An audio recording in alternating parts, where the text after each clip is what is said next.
Yeah, thank you all for asking me to do this. I find that like an hour on Zoom, despite it being Zoom, will go really fast. So I've got a handful of questions, but also like Andrea said, we want you guys to talk to each other as much as anything. So I'm just here to sort of prompt things along. But that said, I did want to give everybody just a couple minutes to start with a sort of prompting question of, how has the pandemic made you think differently about organizing workers? And I guess I'm just going to sort of go down the way people are on my screen, which is totally different. So I'm going to ask Cynthia to start. The one who thought the panel was next week. Oh no, sorry. Well, I mean, I think and not so much differently, but it just highlighted all the issues that we need to address. Particularly, most of my work is focused in manufacturing. And so one of the things that it really exposes and makes me think about how do we build a broader narrative to get support for workers on the ground is, one, starting with just the supply chain issue, right? There's, I think, while workers on the ground for the most part know what's happening in their industry, I don't think the general public, I think that help expose that for us of what's really going on.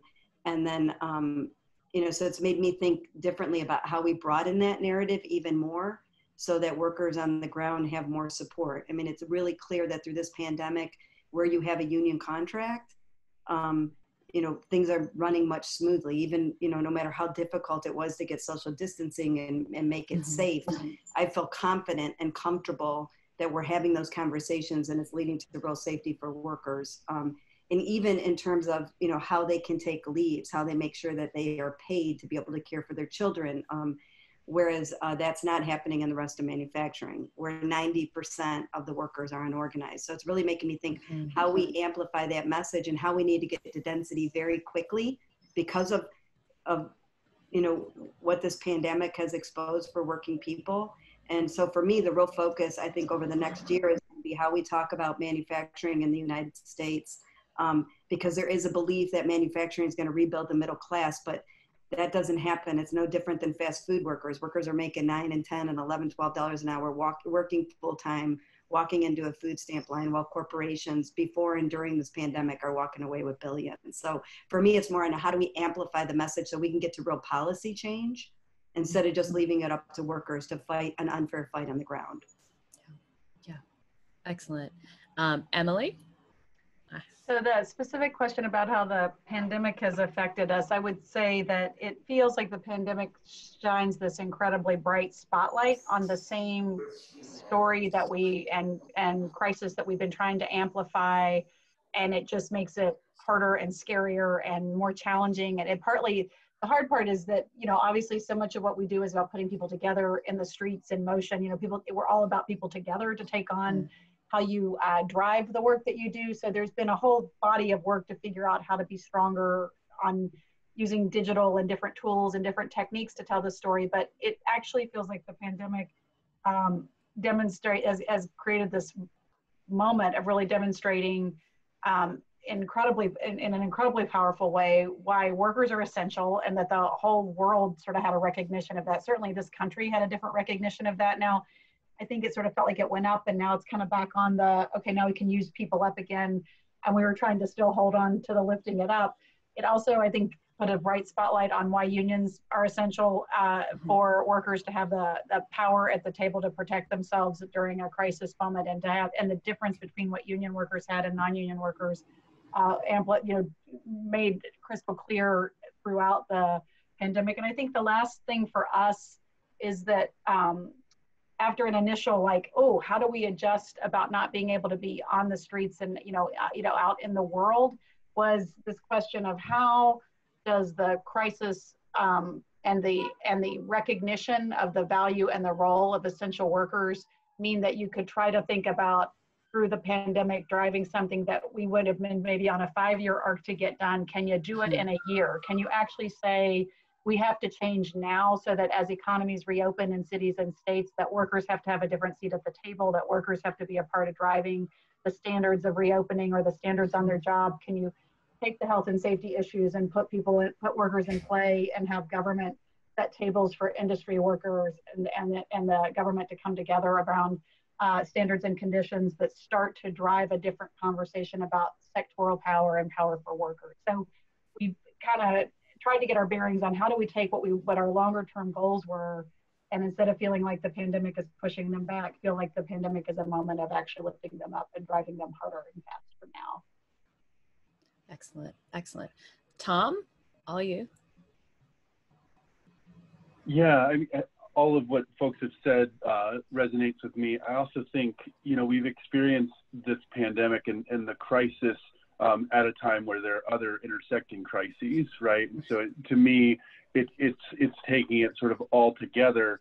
I think, as folks have said, the pandemic has shown a bright light on a lot of the elements of the economy, of our society, and the original sin of this country in terms of racism has really come through all the sharper. I think in a way it has challenged us to obviously to respond, to figure out how do we do these things remotely, digitally. How do you still make real deep connections with workers and build the kind of relationships that you have to have and that they have to have with one another to make it through struggle.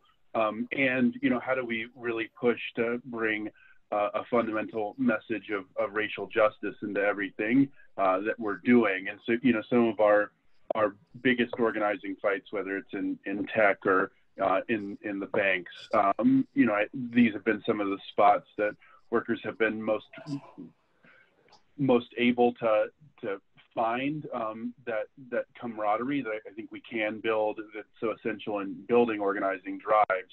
But it's a way to do that in this moment. Jimmy?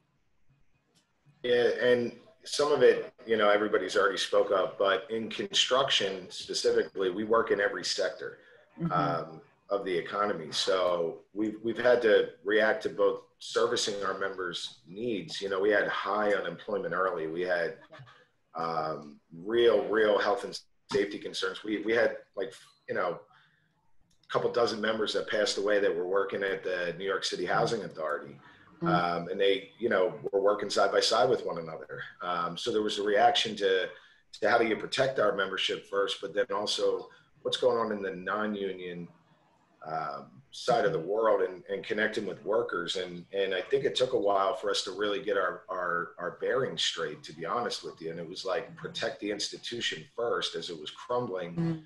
Unemployment is going through the roof. I mean, at one point we had almost 90% unemployment. And like I said, our interdependency to the economy is just so real. I mean, the tourism industry, we work in hotels, they're down. How are commercial office buildings going to be built into the future? Are they even going to be a need for it? And then how do we connect with workers with our story, which, in the construction industry, health and safety always plays a huge role in what the unions do. We invest, almost $1 billion a year in our apprenticeship and training programs. And here we have our own members not knowing how to react, but more importantly, the most vulnerable, the immigrant worker working, for dirt wages, for low road contractors. How do we get them to take action? And calling out the users and owners. And so all of the things that were talked about by the previous panelists, talking about digitally connecting them, how to shift your whole organizing model to be more, connected to where workers are talking to one another, whether it's, Facebook, Twitter, where meeting workers where they are to try to get them to take action when you're limited to your availability. Yeah. Yeah, so all of you mentioned in a variety of ways, both workers who are already your members and workers who are not members, which is most of the country and the world now. So the title of this panel that Andrea gave me is the labor movement we need for the future we want. But I think one of the problems the labor movement often has is we don't necessarily agree on what the future we want is, or for whom. And so this is kind of a big and also double question, which is sort of what is the future we want and who are the workers we need to be thinking about for that future. And I'm going to go in reverse order now. So Jimmy, back to you. Yeah, thanks. Thanks for the easy question, right? You know, I'll just tell a little, like, kind of where we were even before the pandemic. These issues were the same issues we've been organizing around forever. But that intersectionality that Tom talked about our racial, you know, insensitivity sometimes in the labor movement, our inability to connect in the right way with other movements, whether it's the, you know, climate justice movement, immigrants' rights movement, you know, civil rights movements, and how we make that connection to the actual workplace. You know, to me, how we shape our labor movement is we have to have wins. We have to have real, substantial wins. When we see things like the NBA Players Association walking off the court, what's the win? What's the demands? And I think often we fall real short of being able to unite as a movement and unite behind the set of wins that are going to make a difference. You know, whether it's real substantial labor law reform, you know, how can we unite together so we can fight together? We're way too often just fighting for our own individual self-interests as our unions, as our institutions, and in our industries. But there's major things that we could fight for together, I think, that could help reshape the labor movement. I think we were close during the pandemic when unions fought hard and got unemployment insurance increase, right? We only got a small percentage of the pie that was really handed out, but unions did unite together to at least keep workers first. And it was the first time that we've had any sort of substantial win for workers in general, regardless of whether they were in a union or not. We fell short. We still fell short on healthcare, like extremely short on being able to provide COBRA relief for people that lost their health coverage that was tied to their employment. We need to fight for things together as a movement in order to get, in my opinion, in order to get that solidarity and to get that habit back of what a win looks like. I like the idea of winning as a habit to get into. Tom? Yeah, I think you put your finger on a real tension that exists in the labor movement. And one of the things, maybe it's also especially the case in the pandemic, I find myself sort of reciting back almost as a mantra, is that, like, you know, tensions are okay.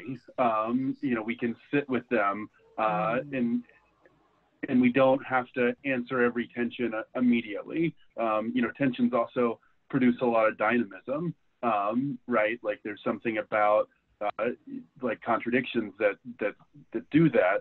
And so I think a part of it is, you know, we have to be honest and we have to lean into that tension and into those debates and have,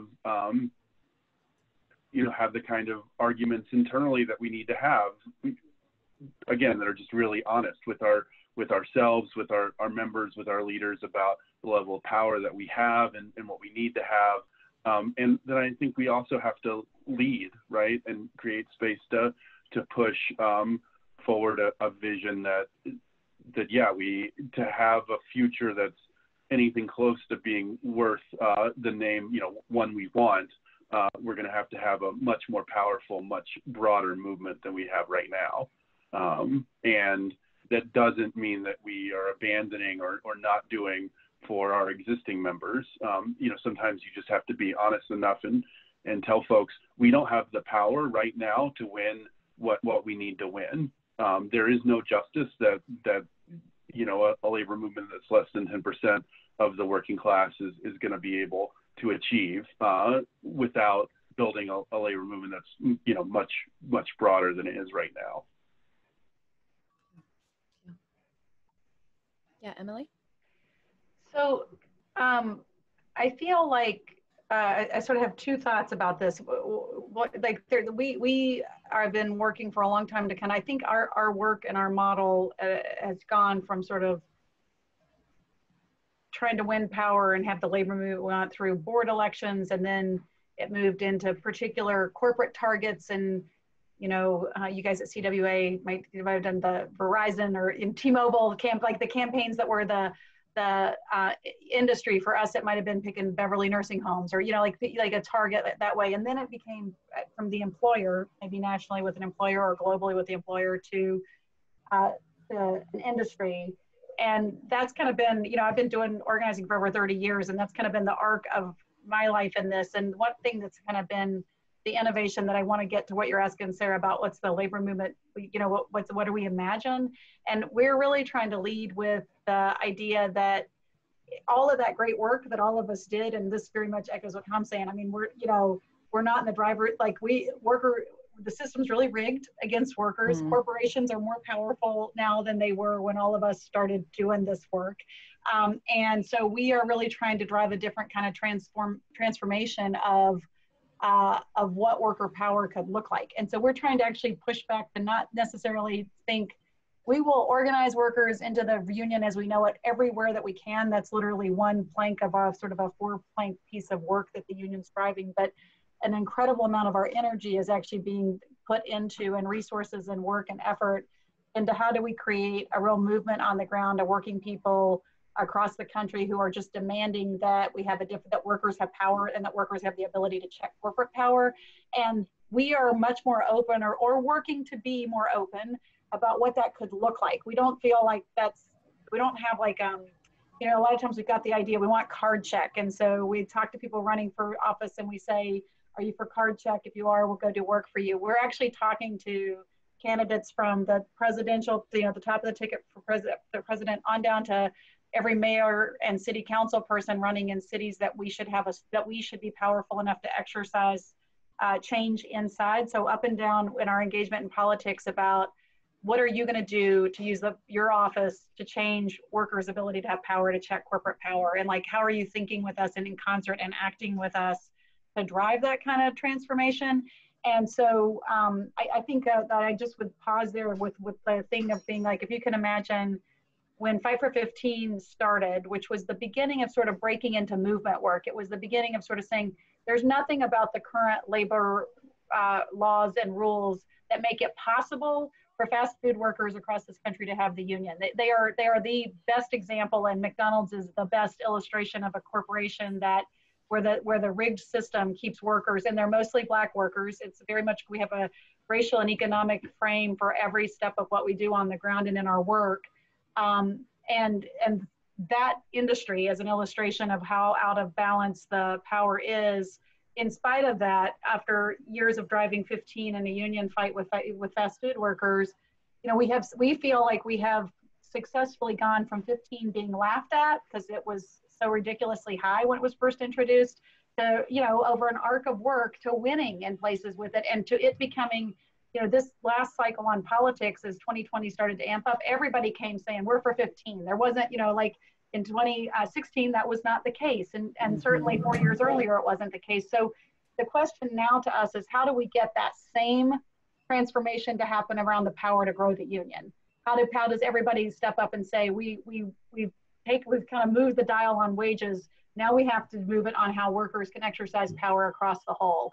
And so that's kind of the visioning and the work that we're trying to drive, you know, ground forcing up issues that workers are, you know, illustrating and amplifying the struggles of working people in a way to hold government accountable to setting a table that gives workers power in a different way. And Cynthia? Just following up on what Emily said, and it is actually being at the Change to Win table and working with Emily and others where, you know, we're sort of like a little behind on, you know, I feel like one of the things that I want to do right now as I take over the organizing department is really amplify and expand that Fight for 15 into other industries, right? This isn't, you know, fast food. This isn't just, you know, grocery workers. I mean, this is everyone, right? Including what they say all the time, you know, everyone, they keep us divided by manufacturing, you know, that whole, you know, that somehow manufacturing is a good job and a good wage. So we're sort of, you know, how do we now jump off of that to, and then work with others in coalitions, similar to what everyone's saying, is, one of the beauties of what happens when, you lose the density that we've lost is I'm hoping it's going to allow for us to have, more uncomfortable conversations that actually lead to something that we all need each other, right? Not one union, not one progressive organization. None of us are going to be able to accomplish this alone. So we have to have those uncomfortable conversations, and we have to figure out, I think everyone's starting to realize how we get into the room and work together and move something larger that allows workers to form unions. In our industry, we are successful sometimes in organizing, but even when we are, our work gets flipped either to another low wage state or to Mexico. So we're really not winning until we figure out a way, whether it's sectoral bargaining, to do something larger and have a different discussion on wages and benefits and working conditions in this country for all workers. And then I also think, what's happening in Black Lives Matter is really also, I'm hoping forcing also unions to have this discussion internally, right? These are our members, and then also help educate our membership how it's not just about a contractual fight. Unions were built so that it was the contract and what we do for the broader public and social justice. And it's in your own best interest because, by the way, you don't have the power to get the contract. That's a tough discussion because people still want to think of bargaining in a vacuum. And we got a lot of work to do as we get younger members who don't understand the history of the labor movement, or they understand the history, but not what time it is on the clock today, right? In our union, it's the union of Walter Reuther, and Walter Reuther was not facing the same kinds of challenges globally, and in the state that we're facing today. And how do you have that discussion where we still honor a lot of what Walter's message was and is for our union, but also he would be saying, what time is it on the clock today, Cindy, right? Like, it's different. While he was a visionary and saw it coming, we're actually experiencing it. So I think it's a combination of amplifying that fight for 15, that it's not just a certain group of workers. And then you take Alabama, it's the entire state. Unless we work together and figure out how we take on the whole state and infrastructure and create a narrative so that people understand what the fight is, and everybody feels like it's their fight, not just that worker on the ground who feels very alone when we just go, NLRB elections are great, but for us to say to workers, we're going to put it in your hands to fight this and win it, it's just unfair because they don't have the resources to do it. It's not enough to just have a strong committee today and a public committee. We need the whole state standing by workers. So all of you sort of anticipated my next question, which is that we've been relying on a lot of these institutions around the labor movement that have been around for a while and that did not perhaps serve everybody even in the beginning, but certainly are not really up for the task now. So I want to sort of ask, can we start to reassess some of these institutions, maybe starting with the NLRB model, but how do we think about what the institutions we might need, what the legal frameworks we might need, and how we think about, maybe letting go of some of these old models, maybe reassessing some of them. And since I'm going to make somebody else go first now. So I'm going to start with Tom on this one. Sure, yeah, I think, yes. How's that for a simple answer? We have to. It's a series of tools and structures that are broken on purpose, that are all, compromises of compromises. For me, I think there are very smart people that are trying to figure out legal frames and, what are examples from other parts of the world that might work here. We've been in a number of those conversations around, what would sectoral bargaining look like in the US? How do we do something more like that? How have we done that historically in our past? My lane is, I think, thankfully more narrow in some ways, right? And the thing that seems most clear to me is that, sure, let's start with the power analysis. To have power, we have to have folks in motion, right? And so it's more a task of how do we get out there? How do we think in broad, ambitious ways about what kinds of workers are ready to be in motion, or who are frankly already in motion themselves, and how do we, connect with those folks in genuine ways, in ways that amplify and support their leadership, and create new pathways for more and more folks to have that experience, that development. I know that's certainly been what we've tried to do in our tech organizing, where workers are largely in motion themselves, and where it's clear that one, the legal structure is very, very broken, is not going to lead to a clear path forward for folks anytime soon, and people are willing to fight back, maybe in new and interesting ways. Yeah. Emily?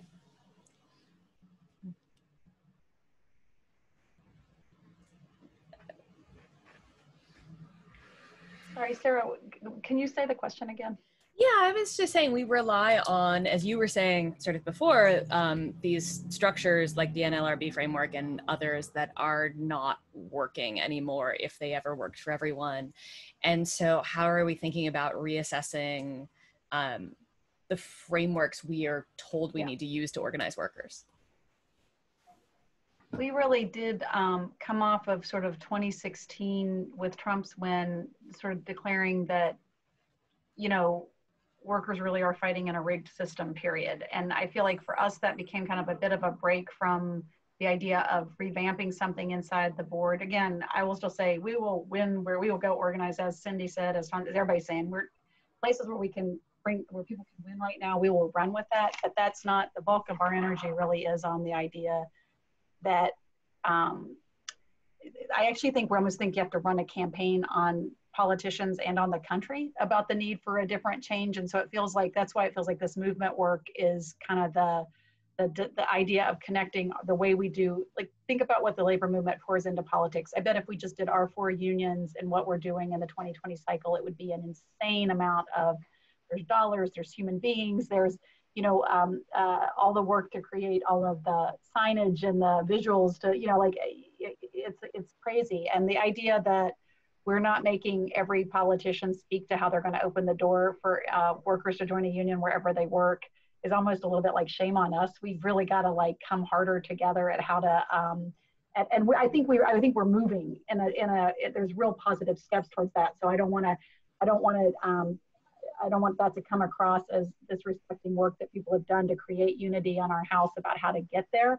But I feel like we started in coming off of 2016, we really decided we were not going to drive sort of the traditional endorse the candidate, drive the candidate home and with something that's about changing the NLRB, we were really going to actually say, we want a different system for workers to have power. And we want you to work with us to figure out what that is. And we think sectoral power is that's a model that we actually think we should look at. We think it's something government can do now in this country. And so in 2019, we did things like when the pool for the Dems was huge and everybody under the sun was running, we had them all come and participate in strike lines with McDonald's workers in South Carolina and Iowa, and all of the early primary work. We really had workers in motion, in real struggle, in real fights. And it was fascinating to actually have, I got to do a few of these where you're walking with the governor of, the governor of Washington State, who's a good guy on unions. He has a good track record in his state, and he doesn't exactly understand, why can't these workers just get the union? Why can't they just do, and then, we talked to him a little bit, but then he spends the day in the streets with them, and the workers are incredibly empowered because they're not just seeing him, they're seeing all sorts of different candidates, and it changed their ownership of the space and the conversation. But more, what was really, so it was wild to watch people grow into that, but it was also really wild to watch candidates across the board start to get their head around differently what working people are up against, and start to really actually embrace the need to sort of check corporate power. And again, sort of McDonald's as the tip of the spear for us in this, it's actually exciting to us that we can look at the Biden-Harris race now, not through just the desperate need in this country to not have Trump be president, but also the ability to show both of them in motion with workers and walking the walk in different ways multiple times last year, I know we all do this all the time. I'm not pretending like some of this is some new thing. I just think we tried to take it to a different level about standing with us in struggle and really naming what you're going to do to open the door for workers to have power. And so we really are trying to build, like, it's a longer term, different kind of arc of what we do to get there. And then in the meantime, win where you can while you're going. Sorry, I'm not sure if that totally answers what you were asking, Sarah. I was struggling a little bit. It's okay. I mean, yeah, none of these are sort of, oh my God, I expect all of you to have the answers, right? It's mostly just a way to get everybody talking to each other and thinking about things. I was thinking about what Tom had said, and I lost the thread of the original question because I was following some of his points in That's there. good. That's fine. That's much more interesting than what I have to say. Jimmy, wanna? And Emily, if we all had the answers, we wouldn't be here, right? You know what I mean? We wouldn't be in the struggle. Right. Amen. That's right. It's really important to understand, like, I think our industry has certain things that other industries don't. Like, number one, in the construction industry, we're like the original gig economy, right? Mm-hmm. Our workers in our industry have always been transient. They've always worked for multiple employers. They don't typically work at the same place for long. Most construction workers work on average for, like, say 20 or 30 or 40 different employers during their career, whether they're union or non-union. And then some of the underpinnings of our current economy is driving more and more workers to work in a misclassified situation, to work in, you know, a really, really harmful environment where their power is so limited, right? We also have in our industry kind of a sectoral bargaining model, because we have to bargain with multiple employers. And in the construction industry, we also have things that make it difficult to organize, like most favored nations clauses in our agreements. And it creates an extremely like us versus them type of approach when it comes to how we approach the industry too. There's like a really clearly defined union industry and a non-union industry. Mm-hmm. And so for us, we've been really, really exploring deeper ways to building worker power through things like worker centers that have already been established in certain areas to fight back on individual things like worker misclassification and wage theft. And if, like, one major area for us to gain power in is to push back on employers and in the industry in general and around the way people receive employment. I think that's like some of the innovative stuff we have to get real with. Uber and Lyft create a really great, like, you know, target for us as mm-hmm. the labor movement, to really call out things that have been there in the underpinnings for a long, long time. That it's not new. Just because you're doing it off your phone doesn't mean there hasn't been a construction worker for the last 70 years who's been mm-hmm. treated the same way in their employment. And so, like, trying to come up with ways to work innovatively in the labor movement to attack just the very nature of employment, I think is important too. When it comes to, like, how the board and you know, we typically do most of our stuff away from the board because the rules are so slanted against us. You know, we would much rather use our freedom of speech and our First Amendment rights to tackle large corporations that are beating down construction workers than dragging people through the NLRB. It's a scary process. It was said earlier. You know, I really appreciated what Cynthia said. You know, we used to always say the workers have the power, they have the power. But when they're facing that much uphill battles, you got to create an environment where, you know, they don't feel alone.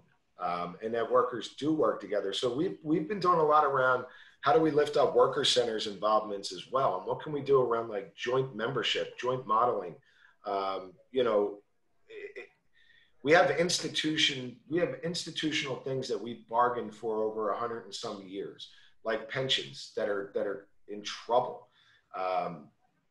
You know, workers are so far, non-union workers are so far away from being able to even access something like what our members have had over legacy years and have bargained for so long, like our healthcare plans, that, like, what does it look like to get some wins early so that workers get into a routine of winning and bargaining and asking for more?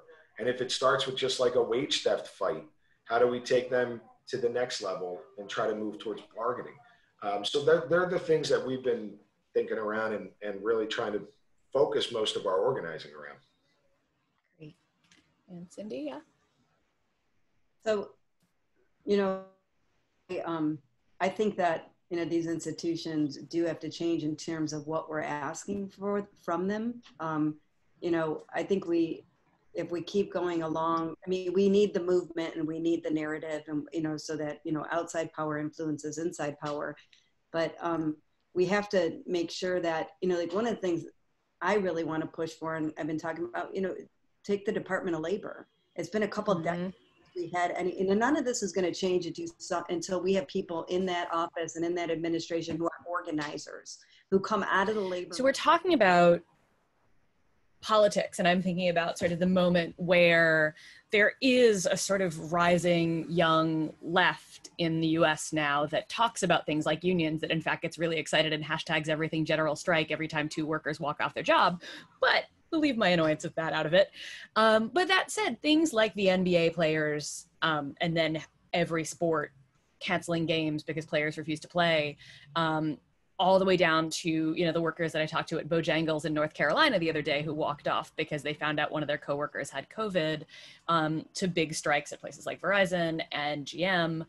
We're talking about strikes a lot these days, but I feel like a lot of the time we're talking about them in really bad ways that aren't really honest about when and how they're useful. And especially when we have people spontaneously walking off during the pandemic because they're scared for their safety. How do we talk about the strike and where it works and where it doesn't these days? And Emily's smiling, so I'm going to go to her first. Well, I kind of want to ask you back, what's the bad way to talk about strikes? Because I kind of want to say, I mean, there's not a bad way, right? But yeah, no, I think it's kind of incredible that, like, I feel like for several years, I feel like the work that the Walmart campaign did and the early fast food work, you know, sort of set a table for thinking about what different ways to exercise the power of the strike as a part of an organizing campaign, which had really become not our normal mode of doing that. It sort of shifted. It sort of started to shift the conversation. You know, we just adopted the platform, you know, committed to the platform for and embraced the Black Lives movement in a way that our first action coming off of that was to make July 20th a Strike for Black Lives Day, where, you know, we really just embraced sort of that whole breadth of everything that you just now said are what people are talking about and doing, where, you know, we had nursing home workers who took actual strike votes, gave 10-day notices, walked off their jobs in Detroit and Minnesota and other parts of the country on striking for Black Lives. And that would be what we would all normally think of as a strike. And we had this code of like a red action, a yellow action, and a green action inside of it, where a yellow action was folks maybe coming out at noon and taking a knee for 8 minutes and 46. They're doing the silent vigil for the length of time that the knee was on George Floyd's neck. And then we had green actions. I mean, people could invent whatever in the yellow. That was just, but it was like you did an action. But you didn't necessarily strike your employer.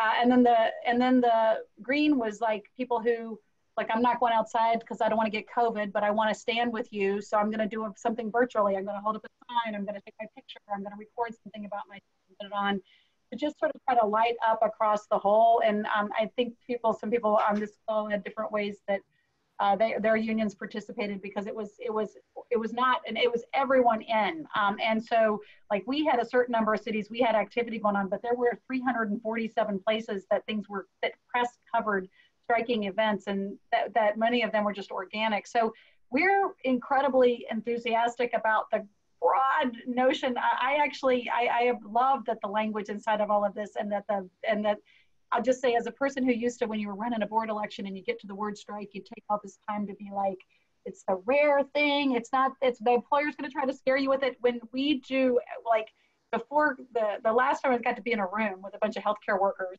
and we were started to talk about striking, they were all like, we're in. And it was like, it's not don't get me wrong. People get nervous the day as you get closer, but it has shifted. And there's a different recognition from workers of the power that they have. And I think what the NBA, like, that high profile, like I love that there was a public debate about was that a boycott or a strike, and making people own that it was a strike, so that it advances that conversation. All feels like it feeds this momentum that we need about workers exercising power. I'm sorry, that was long, but I'm excited about what that stuff looks like. Yeah. Yeah. Jimmy? Yeah, I don't disagree about the word strike, but I know what it's like to go through one, and I know what it's like for low wage workers to go through one. I was on a call with the Movement for Black Lives folks to talk about how to advance off the notion of what the NBA players did. And, you know, what I was impressed with is, you know, the irony of the fact that millionaires struck billionaire owners, right?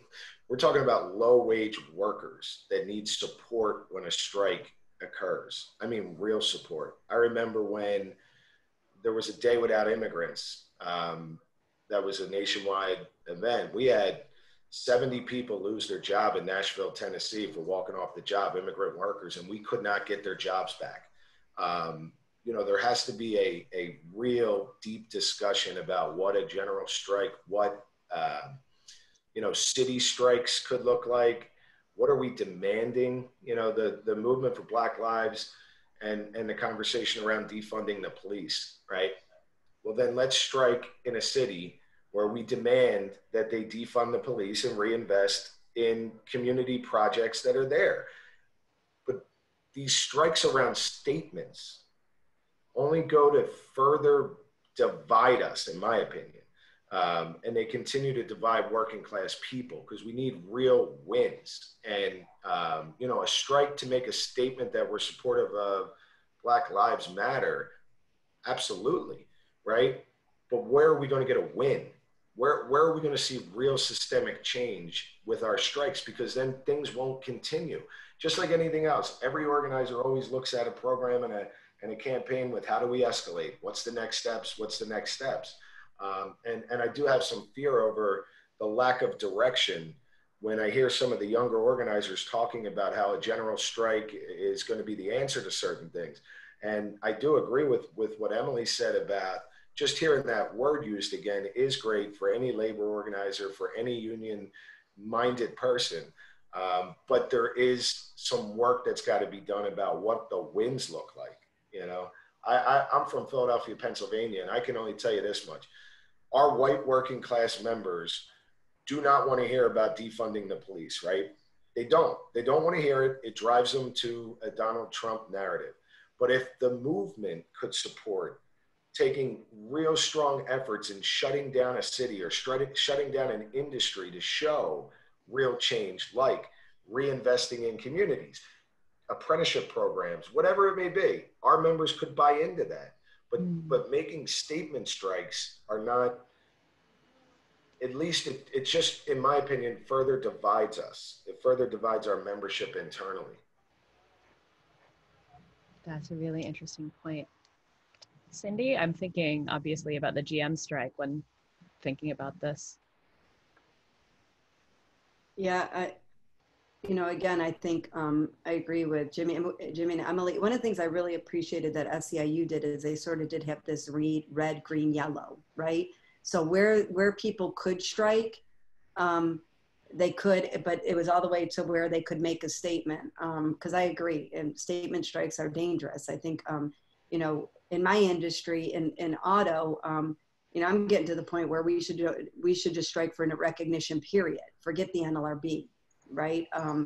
But those are very strategic, and they have the backing. You know, we have a strike fund. And I agree with you, Jimmy. Like, you know, we're asking workers to take. I have this discussion with my 17-year-old son, right? He's the general strike, and you know, and so. Yeah, I think I'm excited that we're talking about strikes because I think we're going to need to have them. But I totally agree with Jimmy. We need to do it strategically, and we need, again, going back to that strategy of none of us can do it alone. We can't send workers out there to make a statement strike and then leave them hanging and we can't get them back. But if we took a geographic area, right, or several areas, and everybody was all in, we do have a better chance of getting workers back. But to expect everyone just to walk out, I think we would. You know, maybe that's where we end up after we've done multiple areas and multiple geographic, multi-union, multi-organizations with support. So I love the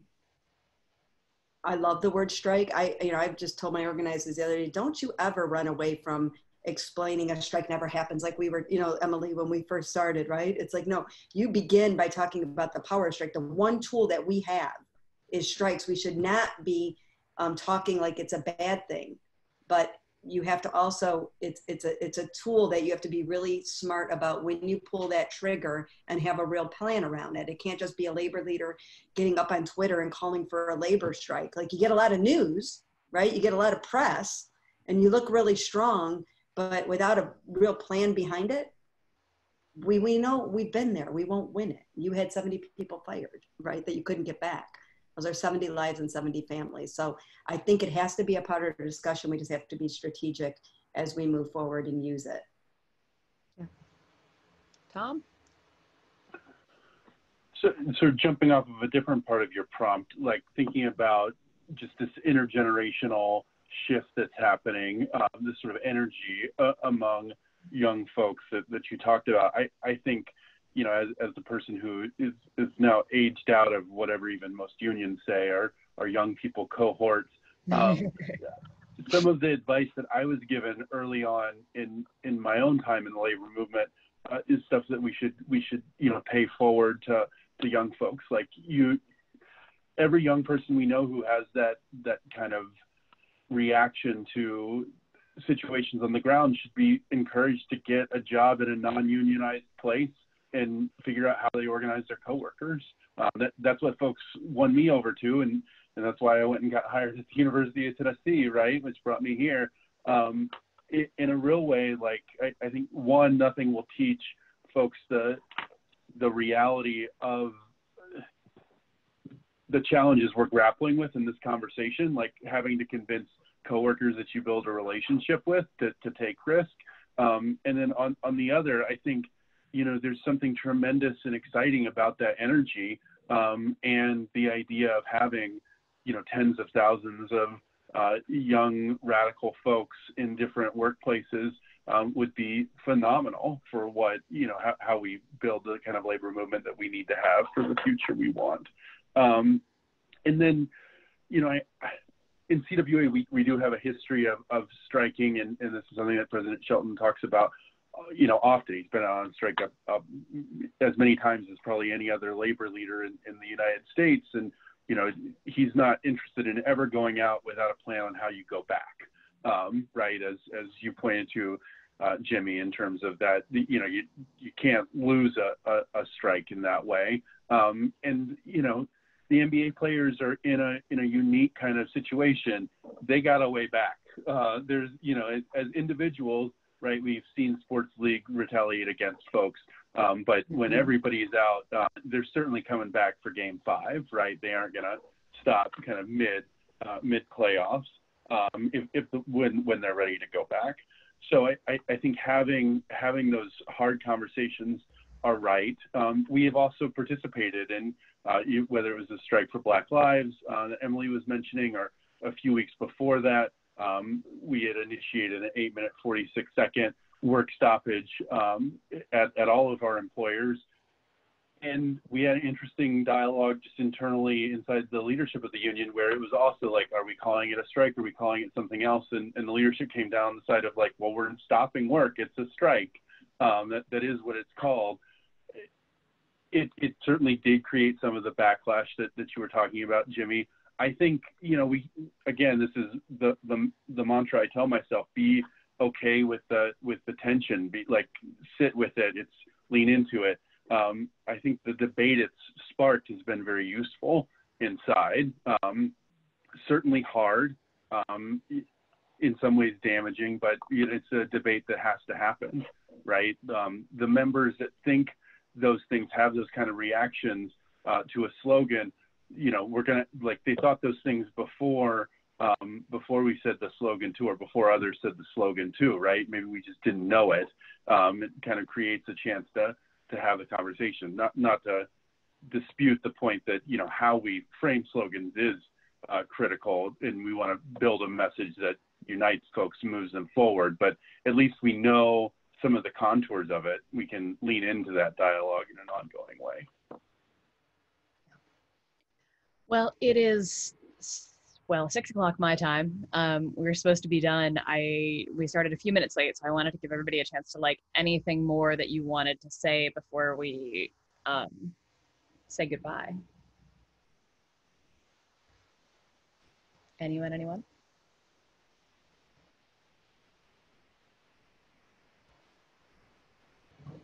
We could probably talk all day. I know, right? Organizing and stuff. That's what we do. But thanks for allowing us the time, Sarah.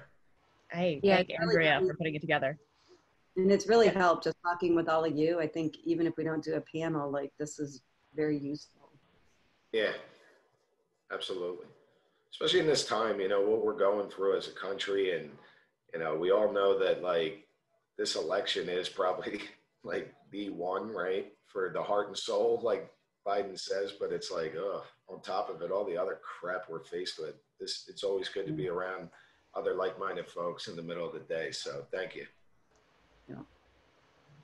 Thanks, Sarah, for getting us through all the questions. And it was actually good to listen to everybody else. I wish that we had been able to do more, like, you know, and you said it at the top, it's not going to be enough time as we get going. No, there's a there's real just richness not. to what people are doing. And I kind of just feel like a little heartened from hearing around the country about what everybody else is, how they're tackling and what people are doing. So we can all go dive back into the good fight now in our next Zoom, you know, we'll energize from each other. So many Zooms.